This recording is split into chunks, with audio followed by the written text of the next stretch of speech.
Hech kimga sir emas do'stlar, hozirgi zamonda o'yin uchun kompyuter yig'ayotgan bo'lsangiz, albatta AMD prosessorda yig'gingiz keladi. Va mana shu AMD prosessorlarning maksimal kuchini ochib beradigan narsa bu albatta Machinsky platalar bo'ladi. Va bugun sizlar bilan bizda top 5 ta narx va sifat bo'yicha eng yaxshi AMD prosessorlar uchun platalar haqida gaplashamiz.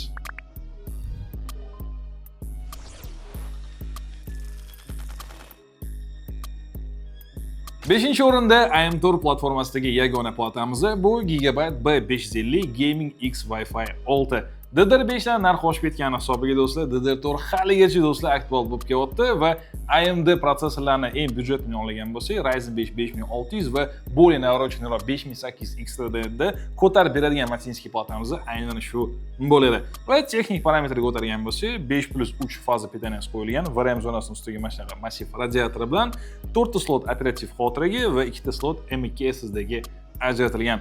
RGB поддержкасы bor va do'stlar звуковой ham нормальный и plus Wi-Fi 6 standartini qo'llab-quvvatlaydi. Bozordagi o'rtacha narxini olgan bo'lsak, $125 atrofi. 4-o'rinda AM5 platformamizni boshlab beradigan va topimizdan eng arzon bo'lgan Machinsky platasi bu Maxan'dan eSport B650M Ice Wi-Fi. Narxi arzon bo'lganligi do'stlar uchmaydi, chunki bu yerda do'stlar juda ham yaxshi VRAM zona qo'yilgan, 6+2+1 va shuni hisobiga do'stlar bu hatto Ryzen 5 7500F va Ryzen 7 7800X3D prosessorlarni ham bemalol ko'tarib bera oladi. Va do'stlar, boshlang'ich darajadagi byudjetni kompyuter olmoqchi bo'lsangiz, bu eng yaxshi variantlardan bittasi. Brend uchun prosta pul to'laymiz. Va do'stlar, Maxan brendi bilishingiz uchun bu ofitsial vendor hisoblanadi, Intel bilan AMD'nikini va shuni hisobiga do'stlar, bu Xitoy podval, no name, bez garantiya narsa emas. O'zbekistonga ofitsial kelgan va Intel bilan AMD'ning ofitsial vendori hisoblanadi. Asus MSI Gigabyte'li qatori. Ham do'stlar, buni texnik parametrga o'tirgan bo'lsak, bu yerda operativ xotira uchun 2 ta slot ajratilgan va men uchun bu juda ham plus nabrot, chunki AMD'da do'stlar 4 ta slot qo'yish bu juda ham xato, игровой kompyuterga do'stlar 2 ta bo'lgani yaxshi, bo'lib stabilroq ishlaydi. Hamda do'stlar, SSD uchun bu yerda 2 ta slot ajratilgan va хранилище uchun bu yetarli darajada. Ham do'stlar, Wi-Fi 6 bor va RGB ulash imkoniyati ham mavjud. Do'stlar, eng katta plusi bozordagi o'rta narxi atiga $103. 3-o'rinda topimizning eng oppoq bo'lgan Machinsky platasi bu Gigabyte B850 Eagle Ice bo'ladi. Nega bu topga qo'shganim sababi do'stlar, agarda siz chiroyli oq rangli kompyuter yig'moqchi bo'lsangiz va hammasi monotonli oq bo'lishini xohlasangiz, sizga do'stlar mana shu plata eng ideal tanlov bo'ladi. Chunki do'stlar, bu yerda ko'rishimiz mumkin, nafaqat radiatorlari oq rangda qilingan, balki tekstility ham asosiy platasi va даже mana bu portlari, slotlari ham oq rangda ishlangan. Bilishingiz uchun do'stlar, bundan qimmatroq rock platalarda bunaqa imkoniyati va bunaqa vida yo'q do'stlar. Texnik parametrni ko'radigan bo'lsak do'stlar, bu yerda VRAM zonasi 8+2+2 fazali bo'ladi. AMD uchun do'stlar bu yetarli darajada va Ryzen 7 7800X3D, 9800X3D larni bemalol ko'tarib bera oladi. Sen bo'ladi do'stlar, ustiga massiv radiatorlar ham taqilgan. Do'stlar, operativ xotira uchun bu yerda 4 ta slot va SSD uchun bu yerda 3 ta slot ajratilgan va tepali slotda albatta do'stlar radiator bilan qoplangan. Va shuni hisobiga do'stlar, qiziydiganroq SSD larni ham qo'yishinglar bo'ladi. Hamda ahamiyat bergan bo'lishingiz mumkin do'stlar, bu yerda Wi-Fi modul ustanovka qilinmagan. Bu platani Wi-Fi'ligi ham bor, bez Wi-Fi'ligi ham bor. $10-15 orasida farqi. Agar Wi-Fi ishlatmasangiz, do'stlar, bu platani olsangiz ham bo'ladi. Agar Wi-Fi kerak etsangiz, unda Wi-Fi'li platasini olasiz. Ularda oxiri AX bilan tugaydi. Bozordagi narxi esa o'rtacha $210 atrofi. 2-o'rinda do'stlar, topimizdagi mana lyubimchkim bo'lishga ulgurgan do'stlar, Sapphire Nitro Plus B850 A Wi-Fi 7. Do'stlar, buni prosta videoga bir baho berib qo'yasizlar. Radiatorlar ko'plik sonini, hamma yoqda radiator bor do'stlar.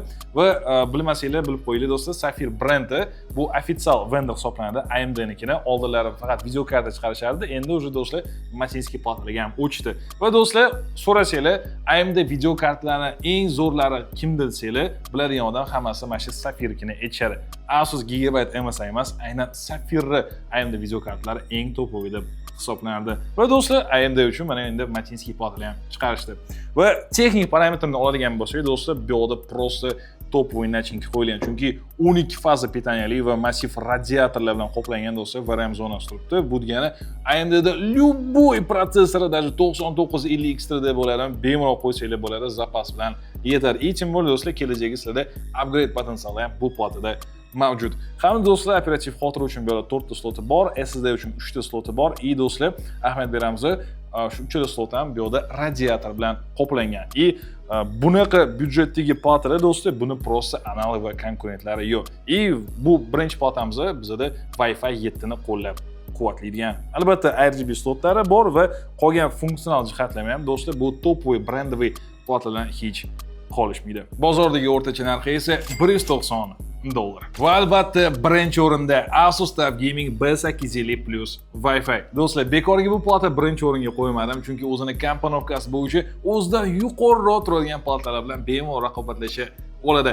Ayniqsa do'stlar, VRM zonasi 14 fazli petaniyali va ustiga do'stlar massiv radiatorlar taqilgan VRM zonasi. Bu esa do'stlar uncha X870 larda ham uchramaydi. Hamda do'stlar qolgan texnik parametrni ko'radigan bo'lsak, bu yerda 4 ta operativ plotter uchun sloti qo'yilgan, hamda SSD uchun 3 ta sloti bor, hammasi radiator tegdi. Bunda qolgan platalarimizga nisbatan eng yaxshi zvukovoy plata o'zimiz segmentida, do'stlar eng скоростной USB portlar bilan jihozlangan. Va albatta Wi-Fi 7 ham o'zida. Bu platani olganingizdan keyin do'stlar prosta bilib qo'ying, AM5 platformasi necha yil aktual bo'lsa, nima protsessor chiqsa, lyuboyni shu plataga bemalol qo'yib ishlata olasizlar. Bozordagi o'rtacha narxi esa bu platada $250. Hamda do'stlar, bu topimizga kirsa bo'ladigan platalar ham bor edi, ular haqida aytib o'tmasak bo'lmaydi. Birinchisi ASRock B650M Pro RS Wi-Fi. Do'stlar, o'zini puliga eng yaxshi mashinskiy platalarning bittasi, yaxshi VRM zonasi bor, komponovkasi ham yaxshi va operativka, nastroyka va razgollari ham juda ham yaxshi ishlangan. Ryzen 5 7500 va hatto Ryzen 7 7800X3 ni ham bemalol ko'tarib beradi. Bozordagi o'rtacha narxi taxminan $135 chiqardi. Keyingi platamiz MSI brendidan bo'ladi va do'stlar, o'zini puliga eng yaxshilardan biri bu MSI B650 Tomahawk Wi-Fi. Do'stlar, juda ham yaxshi VRM zonasi, AMD'ning любой protsessorini bemalol ko'tarib beradi. Radiatorlari ham mощностьdan qo'yilgan va do'stlar, agarda такой бодрый, мощный игровой kompyuter o'tgan bo'lsangiz yoki рабочий stansiya qilmoqchi bo'lsangiz, qanaqadir Ryzen 9 bilan bu platani ham bemalol olsanglar bo'ladi. Bozordagi o'rtacha narxi $230 atrofi. Nega bu topda X870, X670 lar yo'q deb so'rashinglar mumkin, lekin do'stlar, bitta narsani tushunishinglarni xohlayman. 95% odamga X platali umuman kerak emas bo'ladi. Ayniqsa игровой kompyuter yig'ayotgan bo'lsangiz. Po fakt do'stlar, B platali ham, X platali ham operativ xotira, protsessor razgoni ikkalovida ham bor do'stlar. X plata bilan B plataning asosiy farqi, ya'ni chipsetida bu do'stlar X platada USB-lari va SSD miklari ko'proq bo'lgani xolos. Boshqa farqi yo'q do'stlar, ishlashida ham umuman farq sezmaysizlar. Do'stlar, agarda workstation kompyuter yig'ayotgan bo'lsanglar, og'ir 3D montaj, Ryzen 9 9950 X3 qo'yaman deb, unda da bunaqa X platalarni o'ylab ko'rsa bo'ladi, tем более byudjet позволять qiladi. Agar narx va sifat bo'yicha игровой kompyuter yig'ayotgan bo'lsangiz, do'stlar, mana shunaqa bitta B650 yoki 850 plata olib qo'ying, bo'ldi. Sizga bu yetib ortib beradi. Mana shunaqa gaplar do'stlar, video foydali bo'lgan bo'lsa, like va podpiska bosib qo'yasizlar va mana shu platalarni bizga taqdim etgan G-Shop do'koniga rahmat deymiz. Ularda do'stlar, mana shu hamma platalar sotuvda bor, pastki silka orqali o'tib bemalol ko'rsanglar bo'ladi va do'stlar, ofitsial garantiya, chiroyli narx hammasi ularda. Va do'stlar, mana shu rubrikamiz sizlarga yoqqan bo'lsa va keyingi safar Intel to'g'risida shunaqa rubrikani ko'rmoqchi bo'lsanglar, kommentariyaga do'stlar Intel so'zini yozib qoldiringlar. Sizlar bilan Ibrohim bo'ldi. Keyingi videolarda ko'rishguncha.